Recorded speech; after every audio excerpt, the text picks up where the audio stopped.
So for special education, this tends to be the data that's most helpful. We've used this in due process hearings for districts, other types of legal situations. I think that parents of kids with special needs sometimes don't always understand what goes on in special ed programs and special ed classes. And their fear, frankly, is that nothing's going on. So sharing them with the information, I think, is really critical as a way to kind of win them over. So collecting the right type of data for the right tier of services we think is critical, and then having a process of how we share that information with different people is just as important. There is an incident reporting component of the system, and that was something that they were talking about with Brandon. It's something that they would evaluate. We track all different types of incidents. This is probably the thing that's most similar to SWIS that you were talking about earlier. It's completely configurable for districts.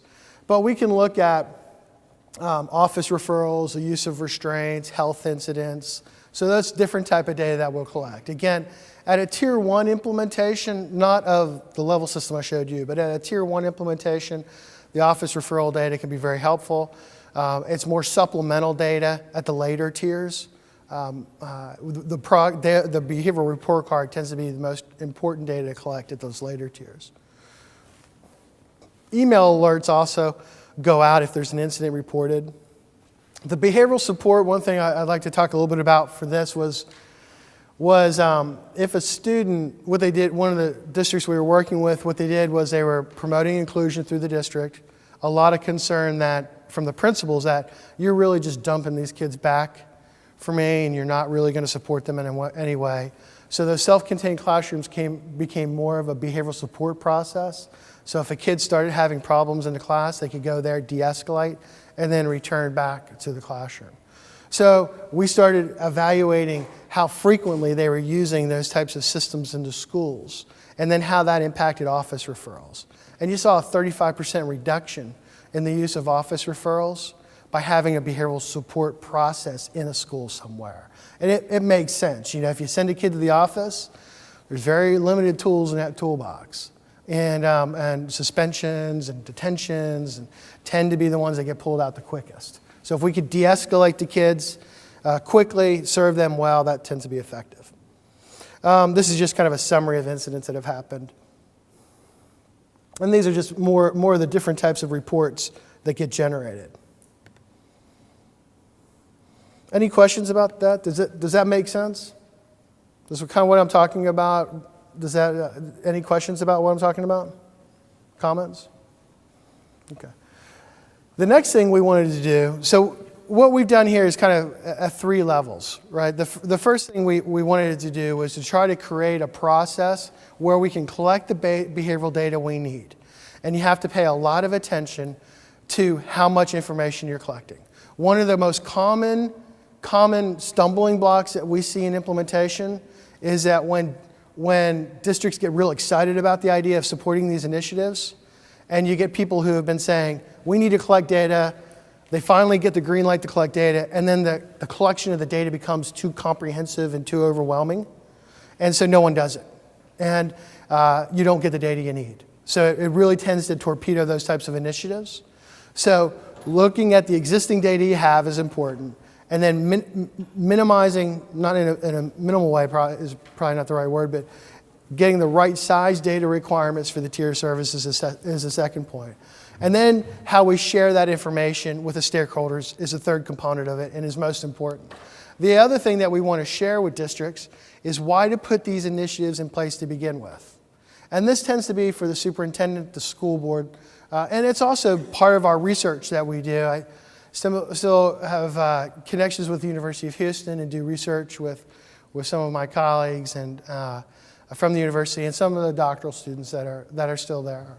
Well, not as many of them are there now, but still work with some doctoral students in the program. So one of the things we wanted to look at was, if you see improvement in behavioral progress, do you see subsequent gains academically? And we wanted to really look at 2 measures of academic outcome. One was a standardized test like the Stanford Achievement Test. And then we also wanted to look at a state assessment. So passing rates on the state assessment. In Texas, that's the TAKS. So that's what we were looking at. How am I doing on time, by the way? We're good. 19 minutes. Okay, how many? 19. Okay, all right. Sometimes Andre makes me guess, so that's why. Let me tell you a little bit about this study. This was a study that we collected this data. This is students in the ED program, and we collected data in 08 and 09. And we had academic data. We ended up with about 300 students or so. There's two different studies, 258 actually to be exact in this study. You know, getting the state assessment data for the students in special ed behavior, there's not as much of that data, so we had our sample size shrinked a little bit. But of that group, emotionally disturbed is the primary handicapping condition for 64%, followed by specific learning disabilities, other health impaired was common. Of the students, 30% attended elementary school, 53 were in middle school, and 17% were in high schools.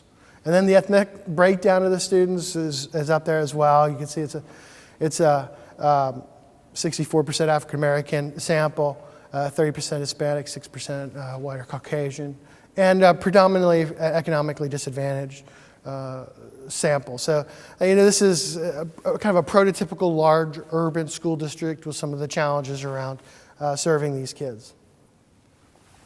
What we did, the first component of it, was we divided the students out into kids that were meeting their goals 80% of the time or better. So you remember that behavioral report card that I showed you earlier? How we can look to see the percent of time overall the kid's meeting his goals on those behaviors. We can sum that up over time, and we can see overall the implementation, what percent of the time is the kid meeting his goal.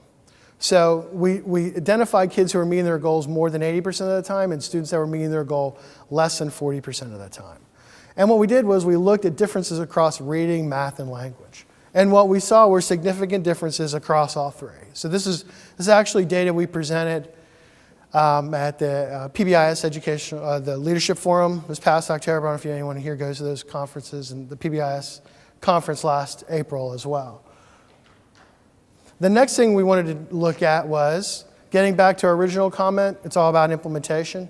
Do we see differential outcomes based upon implementation rates? So we did a median split around the data, and what we found was that we placed about 90 was the median, 90 days of data in the system. So if a teacher was above that mark, we put them into the above average implementation rate group. If it was below that group, they were in the below average implementation group. And we looked at differences across the academic indicators. And the larger differences, all of them were significant, but the largest differences were for reading and math. So if we have teachers implementing consistently, the results we talked about earlier are substantially higher.